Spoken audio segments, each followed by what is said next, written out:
GTA buyers are facing one big decision. Do you pay a premium for a move-in ready home, or do you buy an older fixer-upper and try to create value? So today I'm going to break down the real numbers, the hidden costs, and which option actually makes sense depending on your situation. Now, if you're buying a freehold home, a detached semi or a townhouse in the GTA, this choice can easily swing your budget by six figures. So let's talk honestly about renovation costs, labor, financing, lifestyle impact, and resale so you don't make a decision you regret. So let's go over what do we mean by move-in ready versus fixer-upper. When it's move-in ready, we're talking about a newer or fully renovated home, built within the last 10 to 15 years, or fully renovated with modern kitchen, bathrooms, flooring, and HVAC. And this also means minimal rework required.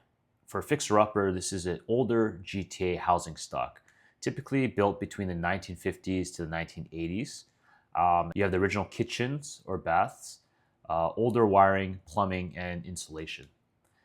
And you're going to require cosmetic updates or major structural work if you're unlucky. In Toronto, Mississauga, Brampton, and Scarborough, this decision is very common because the price gap can look tempting. So next, we're going to talk about the premium you pay for when you're looking at a move-in ready home. So here's the reality. In today's GTA freehold market, move-in ready homes often cost anywhere from $150,000 to $300,000 more, sometimes more in higher demand neighborhoods compared to fixer-uppers. Why? Well, buyers are paying for certainty. There's no delays, no surprises, no construction stress. And often emotion wins in bidding scenarios. So here's the pros of a move-in ready home. No renovation financing required, predictable monthly expenses, easier top mortgage approval, and stronger resale appeal. The cons, however, are that you're paying retail pricing. The renovation value is already priced in. There's less upside for forced appreciation. So you're buying convenience, and convenience in the GTA is expensive. Next, let's talk about the real cost of renovating a fixer-upper home. And here's where most buyers underestimate. So I'm going to go through some common GTA renovation costs to give you a better sense of how much it can actually add up to your overall expense. Number one, kitchen renovation. Probably the first thing that people would think of in terms of renovating is a lot of things you can do in a kitchen. And this type of renovation can range anywhere from $35,000 to $70,000, and it's higher if walls are removed or plumbing changes. Next is the bathroom renovations. That can cost anywhere from $15,000 to $30,000 each.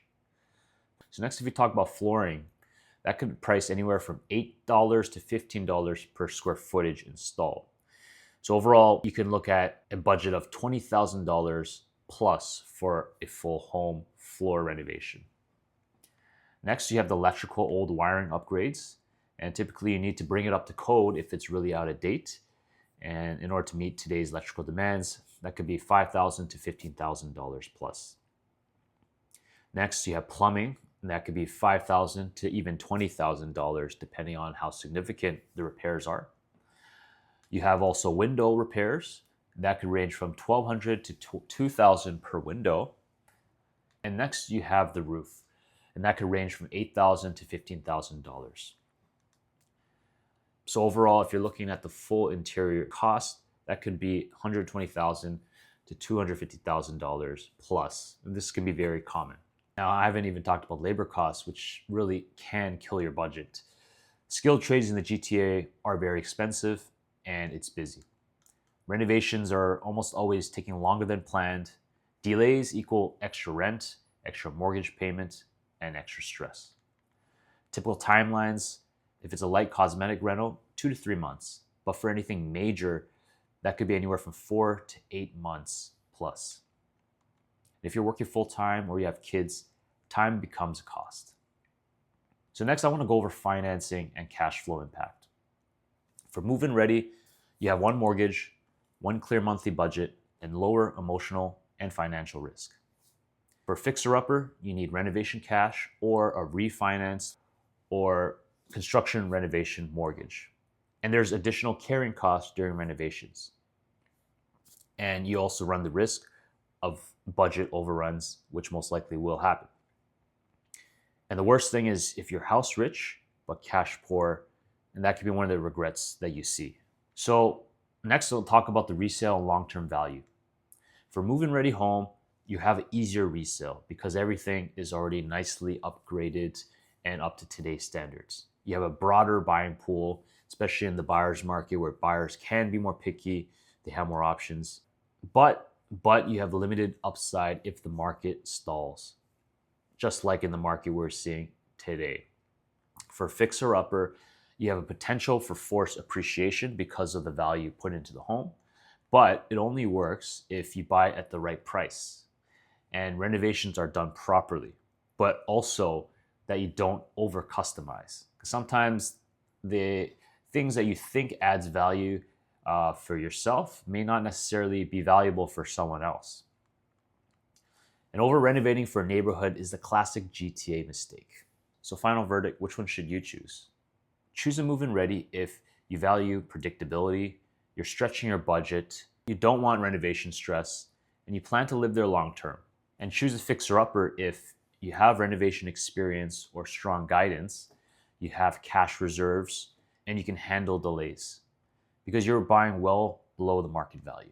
So there's no right or wrong answer, only the right fit for your finances, timeline, and risk tolerance.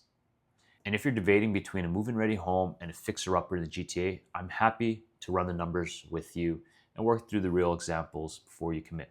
So if you like this video, please like and subscribe. And feel free to leave a comment below if you have any questions.